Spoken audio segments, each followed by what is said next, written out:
အားလုံးပဲမြင်လာပါ National Hydrosol မြန်မာ page ကနေပြီးတော့ပြန်လည်ကြိုဆိုလိုက်ပါတယ်ဒီနေ့မှာတော့ကျွန်မက JO ကိုအသုံးပြုပြီးတော့ Hydrosol ပြုလုပ်နည်းကိုပြုလုပ်ပြသပေးသွားမှာဖြစ်ပါတယ် Hydrosol ကိုတော့ကျွန်မကလက်ဖက်စိမ်းကိုအသုံးပြုပြီးတော့ပြုလုပ်ပြသပေးသွားမှာဖြစ်ပါတယ်ကျမတို့ Hydrosol ကို JO နဲ့ချက်လို့လည်းရတယ်လို့ STO နဲ့လည်းချက်လို့ရပါတယ်ဒါကတော့ကိုအဆင်ပြေတယ်လို့ချက်နိုင်ပါတယ်ဆိုရင်ကျမကဒီမှာဆိုရင်လက်ဖက်အစိမ်းကိုအသုံးပြုမှာဖြစ်ပါတယ် Hydrosol ပြုလုပ်တဲ့အခါမှာကျမတို့လက်ဖက်အစိမ်းတစ်မျိုးတည်းမှမဟုတ်ပဲねတခြားအသားရည်အတွက်အကျိုးပြုစေတဲ့အသီးအရွက်တွေကိုလည်းထည့်ပြီးတော့ပြုလုပ်နိုင်ပါတယ်ဥပမာအနေနဲ့ဆိုရင်လက်ဖက်တို့နောက်ပြီးတော့ကျမတို့ lavender တွေစီမယ်စပယ်နောက်ပြီးတော့နင်းစီရှားဆောင်လက်ဖက်စားတွေပေါ့နော်ကျမတို့ဒီအသားရည်အတွက်အကျိုးပြုစေတဲ့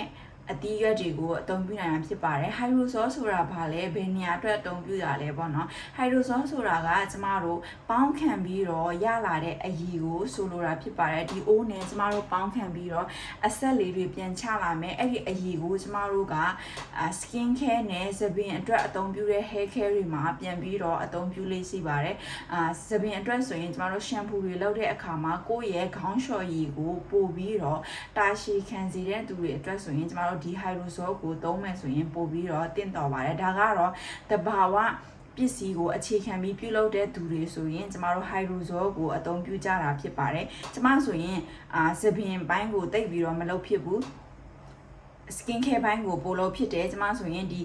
Hydrosol တွေကိုကျမပြုလုပ်တဲ့ toner တွေ serum တွေ essence တွေနောက်တစ်မျိုးအနေနဲ့ကျမဒီ cream တွေပြုလုပ်တဲ့အခါမှာကျမသုံးပါတယ်နောက်ဆုံးတစ်မျိုးအနေနဲ့ကကျမ lotion တွေပြုလုပ်တဲ့အခါမှာလည်းကျမ Hydrosol ကိုသုံးလေးရှိပါတယ်ဆိုတော့ကျမကဒီနေ့ကျမအသုံးပြုမဲ့Hydrosol ကိုကျမပြုလုပ်ရင်းနဲ့ပေါ့နော်ကျမပြုလုပ်နည်းတွေကိုမျှဝေပေးရှင်တာဖြစ်တဲ့အတွက်ဒီဗီဒီယိုလေးကိုကျမကရိုက်ပေးလိုက်ခြင်းဖြစ်ပါတယ်ကျမတို့အတီးရွက်မှာလည်းသူ့ရဲ့ကောင်းကျိုးဆိုးကျိုးတွေအမျိုးမျိုးရှိကြတယ်ဒီလက်ဖက်ဆိုရင်သူကကျမတို့ဒီနေလောင်တန်ကြဖြစ်တဲ့အသားရည်ပျက်စီးခြင်းတွေကိုကာကွယ်ပေးတယ်နောက်ပြီးတော့တင်းနှိပ်သမားတွေအတွက်အရန်ကိုကောင်းမွန်ပါတယ်ဆိုတဲ့အတွက်ကြောင့်မို့ကျမကဒီနေ့ Hydrosol လက်ဖက်နဲ့ပြုလုပ်တဲ့ Hydrosol ကိုပြုလုပ်ပြသရင်းနဲ့ဒီဆက်အသုံးပြုပြီးပေါ့နော် Hydrosol ဒီ JO နဲ့လုပ်တဲ့ဆက်ကိုဘယ်လိုအသုံးပြုရမလဲဆိုတော့ကျမဗီဒီယိုမှာတင်ပေးဖူးသေးလို့ကျမဒီနေ့တင်ပေးမှာဖြစ်ပါတယ်ဆက်ကိုတော့ကျမတေချာတန့်စင်ပြီးသွားပါပြီအဲ့ဒါကိုကျမတို့သုံးပါမယ်ဒီအိုးကြတော့3လီတာအိုးဖြစ်ပါတယ်အရင်လည်းမကြီးသလိုအရင်လည်းမသေးပါဘူးအိမ်မှာကိုယ်တိုင်တနိုင်တစ်ပိုင်လောက်တဲ့သူတွေအတွက်ဆိုရင်အဆင်ပြေတယ်ကျမလိုပေါ့နော်ဆိုတော့ကျမကဒီအိုးတွေကိုကျမတို့ရေက2လီတာထည့်ရပါမယ်ဒီမှာအရွက်တွေကလီတာနဲ့တွက်မယ်ဆိုရင်1လီတာလောက်ဆန့်ပါတယ်ကျမတို့ဒီထဲကိုအရွက်တွေကို90ရာခိုင်နှုန်းလောက်ထိအပြည့်ထည့်မယ်ဒါပေမဲ့100ရာခိုင်နှုန်းအပြည့်ထည့်လို့ဆိုရင်တော့အဆင်မပြေဘူးเนาะကျမတို့ဒီတွက်ကြောင့်မလို့90ရာခိုင်နှုန်းပေါ့နော်အရွက်ကအကယ်၍ဒီထိထည့်လို့ရပါမယ်ကျွန်တော်တို့ဒီနားမှာ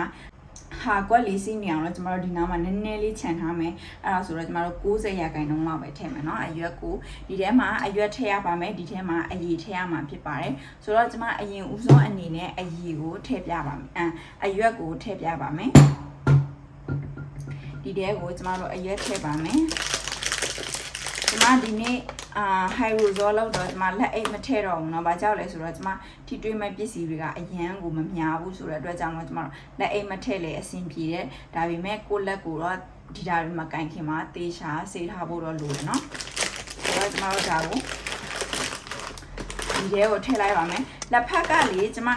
တို့မြန်မာပြည်မှာဆိုရင်ဒီရှမ်းပြည်နယ်ဘက်တို့တောင်ကြီးဘက်တို့နေတဲ့သူတွေဆိုရင်လက်ဖက်အစိမ်းကိုရှာဝယ်ရတာပိုးလွယ်တယ်အဲ့ဒီဘက်မှာနေတဲ့သူတွေဆိုရင်တော့လက်ဖက်အစိမ်းနဲ့လောက်ပါလက်ဖက်အစိမ်းနဲ့လောက်ရင်ပို့ပြီးတော့ Hydrosol အနံ့ကပို့ပြီးတော့မွေးပါတယ်ဒါပေမဲ့ကျမကအခုထိုင်းမှာနေတဲ့ဘန်ကောက်မှာဆိုတော့လေလက်ဖက်အစိမ်းကရှာဝယ်ရတာအရန်ကိုခက်တယ်ဆိုတဲ့အတွက်ကြောင့်မို့ကျမကလက်ဖက်အစိမ်းအရွက်6ကိုအသုံးပြုမှာဖြစ်ပါတယ်ဆိုတော့ကျမတို့လက်ဖက်စိမ်းအရွက်6ကအပူနဲ့ထိလာတဲ့အခါမှာဒီခု6နေတဲ့အချိန်မှာတော့သူကသေးလေးဒါပေမဲ့အပူနဲ့ထိသွားတဲ့အချိန်မှာသူကဒီခုပြထားတဲ့ပုံစံထက်ပိုပြီးတော့အရွက်ကပွားပြီးတော့ကြီးလာမှာဆိုတော့ကျမတို့ကသူ့ကိုတဝက်လောက်ပဲထည့်မယ်အဲ့ဒါဆိုရင်သူအပူနဲ့ထိတဲ့အခါမှာဒီအိုးအပြည့်ဒီအပေါ်တစ်ထပ်အပြည့်ကိုဖြစ်သွားမှာဖြစ်ပါတယ်ဆိုတော့ကျမတို့တဝက်လောက်ပဲထည့်ပါမယ်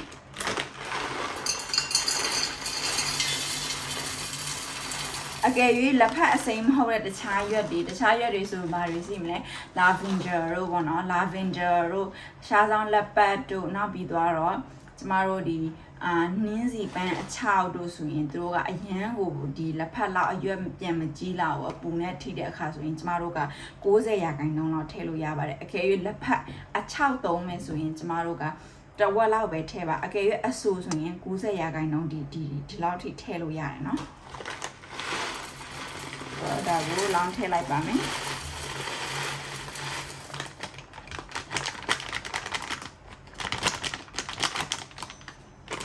ပြီးတော့ရင်ကျမတို့ဒီမှာကိုဒီအရွက်တွေပြန်ပြီးတော့မကြအောင်လို့ဖုံးမဲ့အဖုံးစီပါတယ်ဒီမှာအချွန်လေးပါမယ်ဒီအချွန်ကိုအပြင်မှာထားပါမယ်ဘာကြောင့်လဲဆိုတော့ဒီလိုကင်တဲ့အခါမှာပို့ပြီးတော့အဆင်ပြေအောင်လို့ပါအဲ့ဒါကိုကျမတို့ဒီနေရာလေးမှာထားပေးရပါမယ်ဒါကိုကျမနောက်မှထည့်မယ်နော်နောက်တစ်ဆင့်အနေနဲ့ကျမတို့ဒီအိုးထဲကိုရေထည့်ပါမယ်ရေကိုကျမတို့ဒီအိုးရဲ့2လီတာလောက်ထည့်ရပါမယ်အိုးက2လီတာဆန့်ပါတယ်ဆိုတော့အပြည့်မောက်ကြီးထည့်စရာမလိုပါဘူးဒီလောက်ရရင်လည်းရပါတယ်စူတဲ့အခါမှာအငွေးတွေပို့ပြီးတော့ထွက်ကောင်းရင်ဒီဘက်ကနေပြီးတော့ Hydrosol ထွက်တဲ့အားကပို့ပြီးတော့ကောင်းမှာဖြစ်ပါတယ်ဒီလောက်ဆိုရင်အဆင်ပြေတယ်နော်အရေကိုကျမတို့အလောက်ပဲထည့်ပါမယ်ကျမတို့ခဏတော့ငါပြောဖို့မေ့ရရေကိုကျမတို့ကျမတို့တောင်းနေတဲ့တကယ်တန်းတဲ့ရေဒါမှမဟုတ်နောက်ဒီထက်ပို့ပြီးတော့ Hydrosol ကိုပို့ပြီးတော့တာရှည်ခံခြင်းနဲ့တနစ်တိအထားခံခြင်းနဲ့ဆိုရင်ကျမတို့ဒီလိုပေါင်းခံရေ distilled water လို့ခေါ်ပါတယ် DI water လို့လည်းသူ့ကိုခေါ်တယ်ဒီအရေကိုသုံးရင်ပို့ပြီးတော့ကျမတို့ရဲ့Hydrosol ကပို့ပြီးတော့ခံပါတယ်။ဘာကြောင့်လဲဆိုတော့သူကပိုးမွားတွေကိုတကယ်တန့်စင်ပြီးတော့ထုတ်ထားတဲ့ရေဖြစ်လို့ပါ။ဒါတွေကိုကျမတို့ skin care လုပ်တဲ့သူတွေဆိုရင်ဒါကိုအသုံးလေးရှိပါတယ်။ပြီးသွားရင်တော့ကျမတို့ဒီနေရာလေးကိုအဖုံးဖုံးလိုက်ပါမယ်ဒီလိုလေးထည့်မယ်နော်။ဒီလိုလေးဖြစ်သွားမယ်သူ့ကိုကျမတို့ဒီမှာလေးလာထောင်ပေးရမှာဖြစ်ပါတယ်။ဆိုရင်ကျမတို့ဒီမှာကအရွက်တွေစီးမယ်ဒီမှာကရေပေါ့နော်။အဲ့ဒါကိုကျမတို့ကပို့ပြီးတော့လုံသွားအောင်လို့ဒါလေးနဲ့ပိတ်လိုက်ပါမယ်ဒီမှာဆိုရင်ဒီဒါအတန်လေးကိုဒီနေရာလေးထည့်ပြီးတော့ကျမတို့ဒီလိုလေးလဲလိုက်ပါဒါဆိုရင်ဒီနေရာလေးကကျက်သွားပါမယ်ဆိုတော့နောက်တစ်ခုအနေနဲ့ဒီမှာဘာပြမလဲဆိုတော့လေဒီအပေါ်မှာကျမတို့အိုးကိုအပေါ်မှာဒီအောက်မှာဆိုလို့ရှိရင်ရေဝင်မှာပါဒီကနေပြီးရေထွက်မှာဖြစ်ပါတယ်ကျမတို့တေချာပြန်ပြမယ်နော်ကဲအားလုံးပဲဒီမှာဆိုရင်ကျမတို့ကရေပိုက်တွဲတာလေးကိုတစ်ချက်မပြခင်မှာကျမမီးဖိုလေးကိုပြပါမယ်မီးဖိုကိုကျမတို့ဒီကနေပြီးတော့မီးပလက်လေးနဲ့ join ပြီးတော့တွဲထားလိုက်ပါမယ်ဒါမှမဟုတ်မိမှာတခြား gas အိုးမီးဖိုတွေနဲ့တည်ချင်တယ်ဆိုရင်လည်းအဆင်ပြေပါတယ်မီးပူချိန်ကိုတော့ကျမတို့80ဒီဂရီကနေပြီးတော့100ဒီဂရီ Celsius ချမ်းမှာထားပြရမှာဖြစ်ပါတယ်ဒီမှာဆိုရင်ကျမတို့ရေနွေးအိုးတွေဆူလာပြီးဆိုရင်ဒီကနေပြီးတော့အငွေ့ထွက်လာပါမယ်အငွေ့တွက်လာတဲ့အခါမှာဒီအငွေ့ကနေပြီးတော့ကျမတို့ Hydrosol ကိုပြန်ပြောင်းမှာဖြစ်ပါတယ်ဒီကနေပြီးတော့ Hydrosol အရည်တွေထက်လာပါမယ် Hydrosol အရည်တွေခံတဲ့ဒီဘူးတွေကိုလည်းကျမတို့ဖန်အသားနဲ့သုံးဖို့ကျမကအကြံပေးပါတယ်ဆိုတော့ဒီမှာဆိုရင်ကျမတို့ရေဝင်ရေထွက်ပိုက်နှစ်ခုရှိပါတယ်ဒီမှာဒီအောက်ကနေပြီးတော့ရေဝင်ပြီးတော့ဒီအပြင်ဒီအပေါ်တစ်ခုကနေပြီးတော့ရေထွက်မှာဖြစ်ပါတယ်အခု Hydrosol ကကျမရေသွယ်ရတာပိုလွယ်အောင်လို့မီးဖို့ချောင်မှာလာပြီးတော့ချက်တာဖြစ်ပါတယ်မီးဖို့ချောင်မှာလာချက်တာပေါ့နော်ဆိုတော့ကျမဒီမှာရေသွယ်ထားတာလေးကိုတစ်ချက်ပြပါမယ်ဒါဆိုရင်ကျမတို့ဆီလီကွန်အတန်လေးပေါ့နော်ဒီကနေပြီးတော့ကျမတို့ရေသွယ်ပြီးတော့ရေကနေရေထွက်လာပါမယ်ရေထွက်လာပြီးတော့ဒီမှာဒီထဲကိုရေဝင်ပါမယ်ဒီထဲကိုရေဝင်ပြီးရင်ဒီဘက်ကနေပြီးတော့ရေပြန်ထွက်မှာဖြစ်ပါတယ်အဲဒါဆိုရင်ဒီမှာရေပြန်ထွက်မဲ့ပိုက်လေးကဒီလောက်လေးပါဒီလိုအနေထားလေးပေါ့နော်ရေကအရန်ကိုလည်းပြင်းအားမများဘူးပေါ့နော်အလက်လောက်ဒါမှမဟုတ်ဒီလိုပုံစံလေးလောက်ပဲကျမတို့ထားပါမယ်အရန်ရေအများကြီးထည့်စရာမလိုပါဘူးဒီထက်နဲရင်လည်းကျမတို့အပူချိန်ကိုထိမ့်မနိုင်ပဲနဲ့ဒီမှာပို့ပြီးတော့ပူစီပါတယ်ဆိုတဲ့အတွက်ကြောင့်မလို့ကျမခုနတုန်းကပြထားတဲ့လောက်ဆိုရင်လည်းအနေတော်ပါပဲအဲ့ဒီထက်နည်းနည်းများရှင်နေဆိုရင်လည်းရပါတယ်ဒါပေမဲ့အဲ့ဒီထက်နည်းရင်တော့အဆင်မပြေဘူးပေါ့နော်ဆိုတော့ဒီကနေပြီးတော့ကျမတို့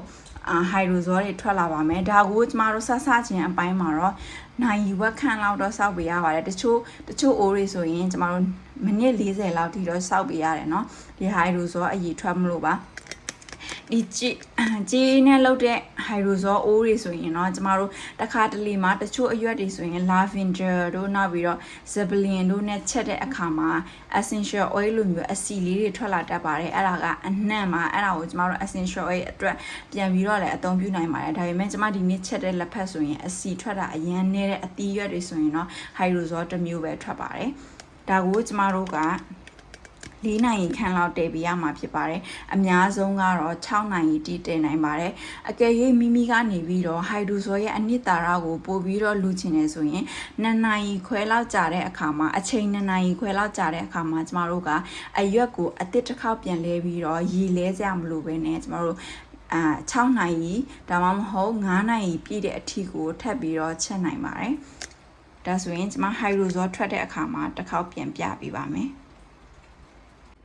ဒါဆိုရင်တော့ကျမတို့3နာရီနောက်ပိုင်းမှာချက်ပြီးရလာတဲ့ hydrosol လေးတွေပါ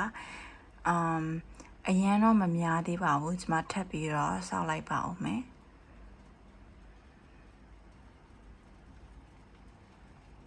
အားလုံးပဲအခုလိုဗီဒီယိုရရှိစေတဲ့ကျမရဲ့ဗီဒီယိုဖိုင်လေးတွေကိုကြိုက်နေတက်ခဲ့မယ်ကျမရဲ့ဗီဒီယိုဖိုင်လေးတွေကတကယ်ချင်းတို့အတွက်ဗီဒီယိုရခဲ့မယ်ဆိုရင်ကျမရဲ့ Facebook page ထဲမှာ like and share follow လေးလုပ်ထားပြီးတော့ YouTube ထဲမှာဆိုရင်တော့ subscribe နဲ့ခေါင်းလောင်းလေးကိုနှိပ်ထားပြီးဖို့မမေ့နဲ့နော်အဲ့လိုလေးတွေလုပ်ထားပြီးချင်းအားဖြင့်ကျမအသစ်တင်တဲ့ဗီဒီယိုတွေကိုတကယ်ချင်းတို့ကအလွယ်တကူရှာဖွေနိုင်မှာဖြစ်ပြီးတော့ဗီဒီယိုအသစ်တွေတင်တဲ့အခါတိုင်းမှာလည်းအချက်ပြပေးသွားနိုင်မှာဖြစ်ပါတယ်ရှင်နောက်တစ်ခုအနေနဲ့ကျမဗီဒီယိုထဲမှာအသုံးပြုသွားတဲ့ကုန်ကျန်းပစ္စည်းတွေကိုမှာယူချင်တယ်ဆိုရင်ကျမရဲ့မြန်မာပြည်ကကိုယ်စားလှယ်တွေစီမှာမှာယူအားပေးနိုင်ပါတယ်ရှင်အားလုံးကိုကျေးဇူးတင်ပါတယ်နောက်ထပ်ဗီဒီယိုတွေမှာတွေ့ကြပါမယ်ဘိုင်ဘိုင်